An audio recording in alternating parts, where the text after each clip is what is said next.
we I can say without question that more than likely it will be at least 2 to 3 videos today, maybe 4. So let's hop in. Actually, it will be 4 because for those who might not be aware, today is a very special edition of Rampage. So we actually have our normal preview of Rampage that occupies a spot on Fridays. It will take place today because Rampage takes place later tonight on TNT. With that being said, let's break into the news videos, but also first, let's make it official. We are 1 week away from WrestleMania and 1 week away from the spectacle that is WrestleMania weekend. And if you thought we've been busy thus far with videos coming out left and right, then you ain't seen nothing yet, because videos will be coming out left, right, and center over the course of WrestleMania week and WrestleMania weekend. But with that being said, we got some news to get to, so let's get to today's news cycle before long. I will also say that I have a separate video coming out about CM Punk and the recent stuff with him in AEW, as more information has been known about CM Punk and that situation. So we're going to go there in the not too distant future, but let's break into the beginning, and that is the update on the Andre the Giant Memorial Battle Royal, as the Andre the Giant Memorial Battle Royal used to be a fixture at WrestleMania, and now has been moved to the SmackDown before Mania, as it seems like it is its normal spot to boost ratings a little bit on the night before WrestleMania,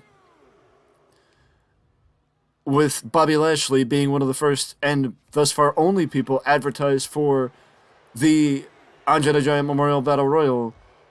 The reason why that is significant is because of the fact that Bobby Lashley had been penciled in for a WrestleMania match against Bray Wyatt, but it does seem as though Bray Wyatt and Bobby Lashley's match at Mania is off and will not be taking place due to the undisclosed injury that Bray Wyatt sustained a few weeks ago before the MSG show, which will also likely bring up questions if maybe the departure of Nick Fabiani or creative differences, or if there is more to it than that, because there's got to be something as to why Bray Wyatt turned down a WrestleMania match.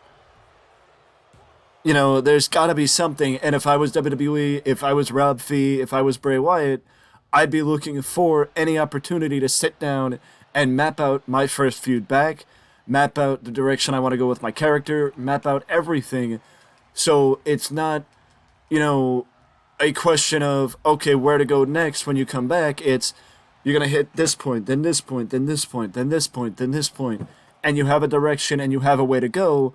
Otherwise, don't bring him back until you have that answer or those questions answered, because then you're gonna encounter the same problem that you're encountering this time, and that's the problem. And that's one thing that has inhibited Bray Wyatt ever since he started with WWE as Bray Wyatt. That WWE doesn't seem to have a long-term direction for him, and even if they do, it's that they don't want to fully invest because maybe they don't see him as a top star in the company. Maybe they just see him as a special attraction, which I kind of see him as a special attraction. I kind of see him as somebody that doesn't necessarily belong at the top, but can have a run, and once that run ends, he needs to go away, then come back, sort of like The Undertaker.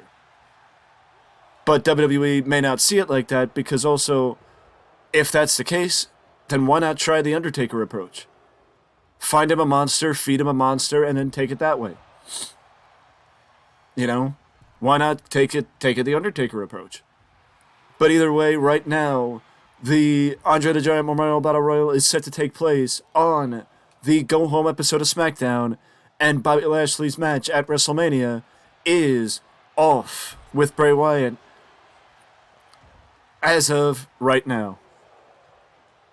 Could it change? Yes, it absolutely could. Will it? I mean, it would need to be announced either the night before WrestleMania, the Raw before WrestleMania, or the SmackDown before WrestleMania. And I don't know if WWE wants to wait that long to announce a match at WrestleMania, but I think it would depend on how stacked the cards are at this point for each night. But speaking of WrestleMania, the Women's Showcase match has two more names in that match, as Liv Morgan and Raquel Rodriguez are not alone anymore, with Chauncey and Natty and Ronda Rousey and Shayna Baszler joining the match respectively.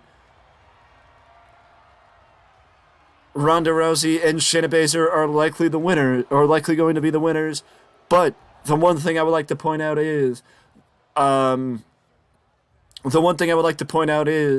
current rumor for the 6-person tag team match, that involving Trish Stratus, Lita, Becky Lynch against Damage Control, is rumored to be taking place on night 2. My only question is, if that match is rumored to take place on night 2, does that mean, does that mean that the showcase match is not going to be for a WrestleMania tag team title match and will be for a tag team title match after Mania for whomever wins the showcase match? Because I do hope that in both cases, for the men and the women, whoever wins the showcase match would get a future championship match at their respective tag team titles. But that's just my opinion. I do hope that would be the case. Speaking of post-WrestleMania, there are now rumors abound that a certain beast incarnate who is set to fight Omos at WrestleMania could be walking out the door of WWE after WrestleMania, and now the question would be abuzz if Brock would end up in AEW. And the fact of the matter is, we've seen this before where Brock leaves WWE and walks away, takes a break from professional wrestling, and then maybe the summertime or the fall, he comes back and is back in the fold in WWE for another run. I mentioned this with Goldberg, but now this is something that you need to mention with Brock Lesnar. Brock has been back in WWE since, I believe, 2012, and has not left. He has not left WWE since 2012, so he's been there. He's been in WWE for over 10 years now. And there has been talk in the past few years of Brock legitimately retiring and walking away from WWE, because I'm the one who said it. I remember saying this in a news video in the past, that with Brock against Omos, what is left for Brock to do in WWE? Outside of put over a few people. What is left for Brock to do? Maybe a rematch with Drew McIntyre with the audience. Maybe a match with Sheamus or Gunther. But what is left for Brock to do? Could I see Brock taking another hiatus from wrestling? Yes. Could I see him leaving WWE? Yes. But do I think he'll leave WWE? I think there's still another match or two that Brock would like to do, or WWE would like to have Brock do before he leaves permanently. So I think maybe within the next year or so, Brock could be done. But I don't think now is when Brock is done. But that's just my opinion. Either way, we got more news to get to, and it is surrounding WrestleMania. So let's put a pin in this video and shuffle over to the next one. I will see you in the next news video.